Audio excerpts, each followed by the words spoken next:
Bill, Bill, State Conservation Officer for the area.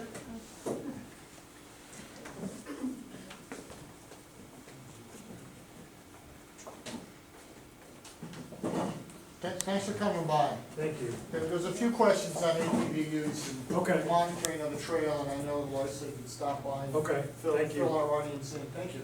All right, thanks. My name is Bill Vroman. I'm one of the WINCOG police officers with the DEP.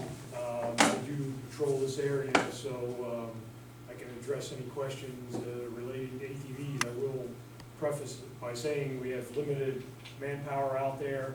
We do try to get out and patrol the trail, deal with ATVs. It's an ongoing problem throughout the state. It's difficult with the manpower we have. A lot of times people using the trail call until we get there. They're gone. If we do get there, what I find with ATV enforcement, they see us, they take off. So I know it's a problem, but it's not that easy, because we'll come up, whether we're walking on an ATV, in a vehicle, they see us, they know our vehicles, they take off. So it's not easy to catch them, but we try. We encourage you to call, but it's difficult. But I'll certainly answer questions. The question I have concerns regionalism, and with regionalism comes the fact that I know they're going to start closing portions or shifts for the Danielson State Police Barracks. Are you familiar with that? That's just dispatch. It's not gonna affect your service with the state police. They're just consolidating dispatch. Instead of each barracks having dispatch, there'll be one location. I think the Tallinn Troop C barracks is gonna dispatch multiples. I don't see that affecting any service. as far I've heard as they were state police. closing third shift for the No, Danielson.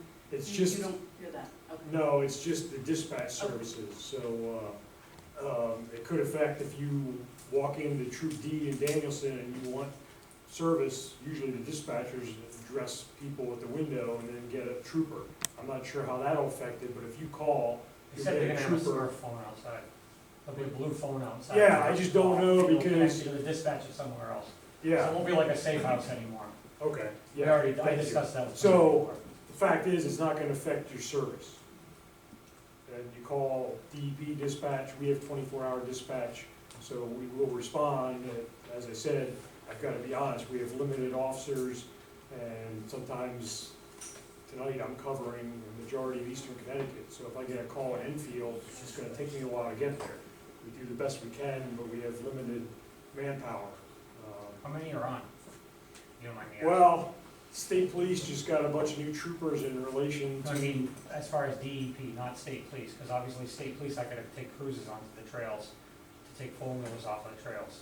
No, and to answer that is, you know, we only have maybe 50 officers statewide, where they've got hundreds, and the state police just got more officers, partly in relation to Sandy Hook, which some of our officers Thank you. assisted in Sandy Hook. So, we're out there, you call, we'll do our best, we do patrol it, but it's not easy, like I said. We go to stop them, they don't always stop. I know in Hampton on the Airline Trail a couple years ago, there was a group of ATVs coming out, drive around the gate. As you know, they move the boulders. I was able to catch the first rider, all the other ones take off, found out that one of the other riders was this woman's husband, who took off and led her there. So that's the kind of things we deal with, is they take off, and it's difficult to enforce, but we try. So certainly give us a call. One thing I just will mention, while we're here, is a good point. It sometimes happens on the trailheads or within our parks. It's not related, but since we're talking about it, you know, issues with the trail, as I encourage people, don't leave valuables in your vehicle. You know, I'll be patrolling and there'll be purses and electronics just sitting right in the vehicle, whether it's locked or unlocked. And we do get calls where people break into vehicles, which has happened on some of the trailheads. So I try to pass that along to avoid those kind of problems. But anyway, if there's questions as far as enforcement on the trail or anything, I'll certainly, yes, Pat. Thank you, Bill. I don't know if you were present earlier when the question just. No, I just got here a couple minutes ago. No. There was a gentleman behind me, and Laurie was unfamiliar with the statute. It was addressed between me and Rick Lewis years ago about access to property B, right? That the DWP cannot deny a landowner access if he has two parcels. parcels. There is a statute, I don't Honestly, expect you to I'd research. have to research that. Yeah, but Ricky told me it was backed up by a statute, and he said, don't worry about it, because what they did is the maintainers came from Marlboro, and they took the trap rock, and they made it impossible to access, and Ricky sent them back the very next day and said, don't worry about it. There's a statute that does back that up. I'm not aware of it, I can research it, but the Okay. problem is if there's access for you, you know, that's the problem, which I know has been talked about, is the access, you know, to try to keep the ATVs out. Well, I Which mean- is not easy, but.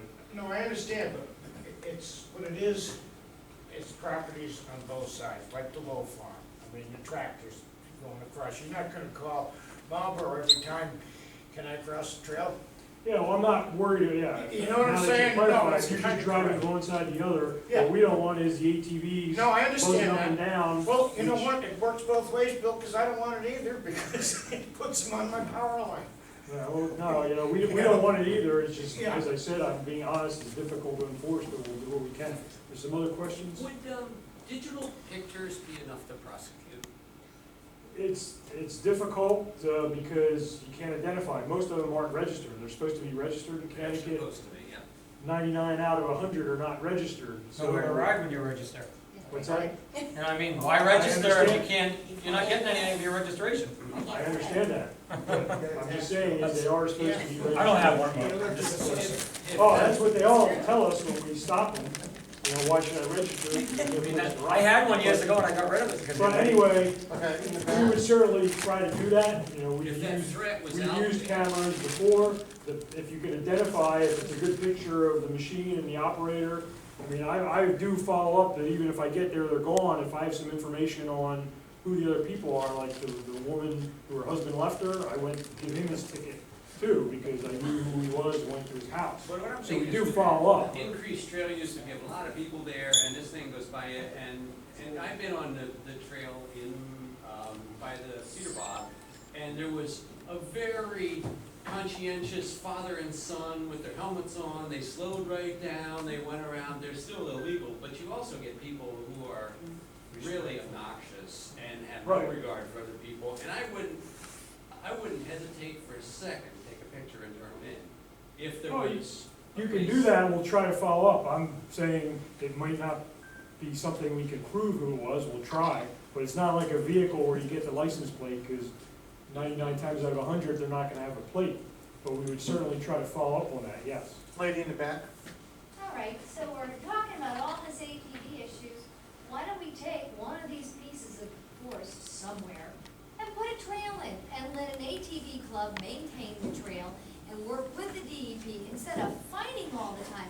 You could be having tourism dollars come in here and to give them a section. There's obviously a recreational use here that is not being met. And Wow. so, you know, this could be something we could A lot of actually talk people about. have brought that up, particularly the ATV riders, when we do stop them and get them. I give them sold a mine ticket. for the Well- same reason, same reason. Well, again, though, the thing is, people buy them and they have no place to ride, so I used to where are you go to gonna, Western where are you Massachusetts gonna and ride spend lots of money, I understand that. okay? But when I'll tell you the same thing I tell the other people bring it up. Contact your legislators. If they approve something like that, we can't just go and set something aside. And again, people, even if there are places set aside, they don't stay on those places. We have a lot of problems on the on Massachusetts line, where you get these ATVs coming in. Massachusetts has specific ATV places set aside. That doesn't stop them. They still come in from But they, Massachusetts, at least ride. the legal riders have a place to legally ride. And That's- they well, will that's turn in the not- bad riders as fast as anybody Well, else. I live in Thompson and I probably have, there's probably 20 ATV riders within a mile of my house that, you know where they ride? That's where they ride. they ride. And they're not gonna stop. again, that's something, contact your legislators, you know, contact our commissioner, the DEP, you can do that. But They've been as of riding there now, longer than the states own the land. nothing set aside, but, Doesn't make it right. Okay, Okay, Isn't there a Patchogue motorcycle club that has riding rights in the Patchogue Forest? there's an enduro trail, it's gotta be a registered enduro, so it's a regular motorcycle, it's headlights registered, everything. You can't ride an unregistered dirt bike, you can't ride an ATV. specifically enduros. So yeah, there's a pretty extensive trail there, but again, it's gotta be that specific registered enduro motorcycle. In years past, we've had talks about ATVs, and the state has said if there's an ATV club that wants to establish a trail and establish a riding area, and they wanna maintain it, we can work with them to do something like that. But nobody steps up to the plate to do any of that, so. It would cost you a fortune. People look into it, and it's in the And middle, when I was a- and we don't have tax dollars. When I was younger, there was an association called Tri-State Trail Riders.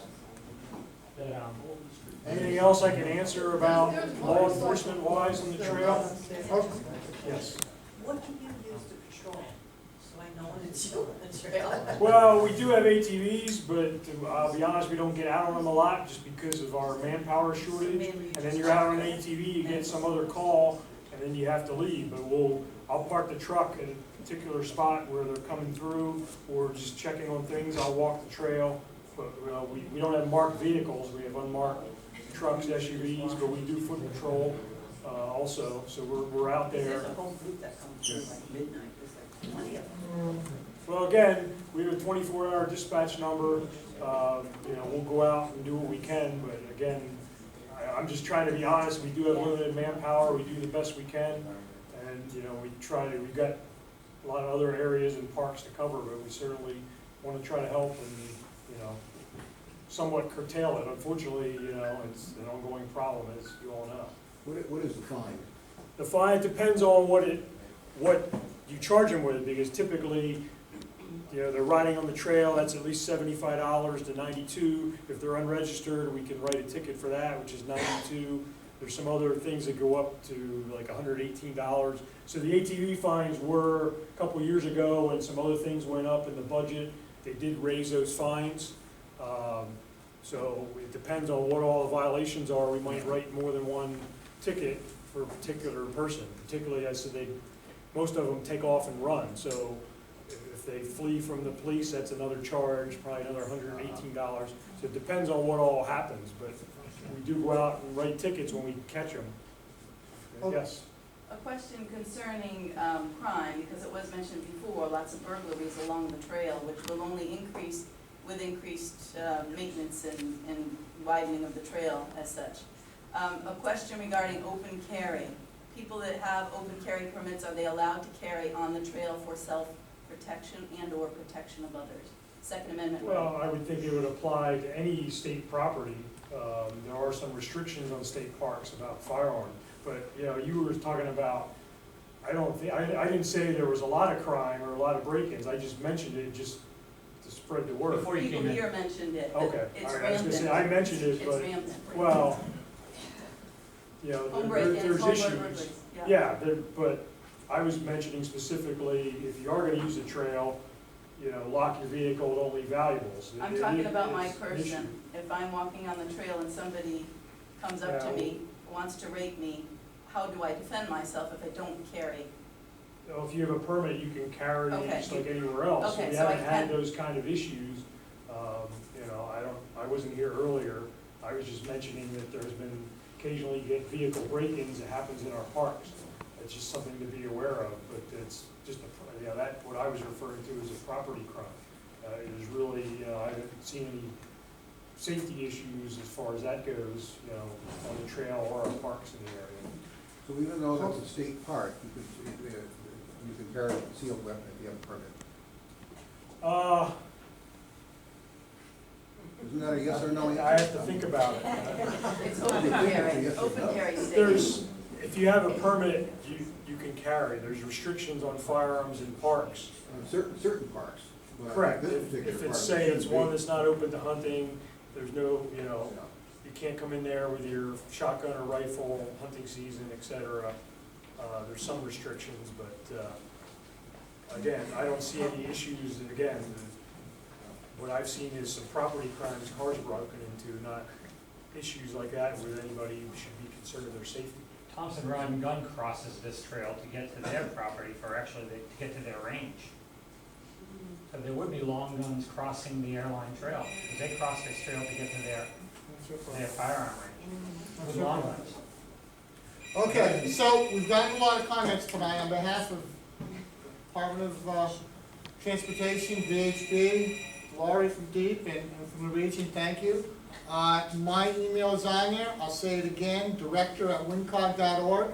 If there are other concerns, questions, you can send them to me, and we'll make sure they get over to the state as part of the record. So again, thank you for coming, and have a good evening. Thank you.